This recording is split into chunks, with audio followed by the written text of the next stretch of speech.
శ్రద్ధగా వినండి. అశ్విని నక్షత్రం 4 పాదాలు, భరణీ నక్షత్రం 4 పాదాలు, కృత్తికా నక్షత్రం 1వ పాదం కలిపి మేషరాశి.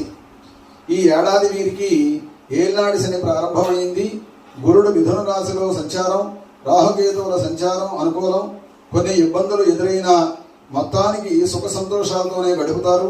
శని ప్రభావం వల్ల ఆదాయం కంటే ఖర్చులు అధికంగా మీద పడడంతో దాంతోపాటు అప్పుల వేటలో పడతారు.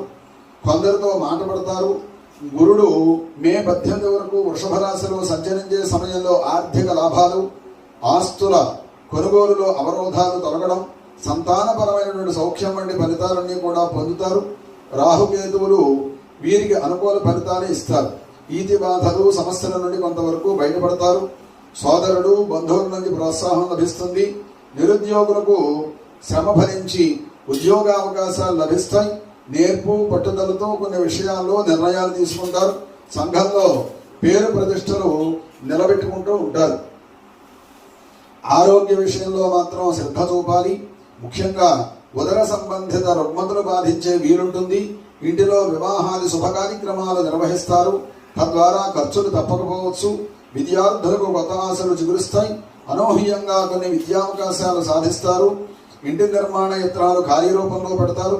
విరివిరిగా తీర్థయాత్రలు చేస్తారు. శాస్త్ర సాంకేతిక రంగాల వారికి మిశ్రమంగా ఉన్న మొత్తానికి అనుకూలత అధికం. వ్యాపారస్తులు ఊహించని విధంగా లబ్ధి పొందుతారు. పెట్టుబడుల విషయంలో అడుగు ముందుకేస్తారు. ఉద్యోగస్తులు విధి నిర్వహణలో అంకిత భావంతో పనిచేసి పైవారి మన్ననలు పొందుతారు. కొందరికి ట్రాన్స్ఫర్లు ఉండవచ్చు. పారిశ్రామిక వర్గాల కృషి ఫలించి ముందడుగు వేస్తారు. రాజకీయ వర్గాలకు ఉన్నతమైనటువంటి పదవులు దక్కే అవకాశం ఉంది. కళాకారులకు వదులుకున్న అవకాశాలు తిరిగి దక్కవచ్చు.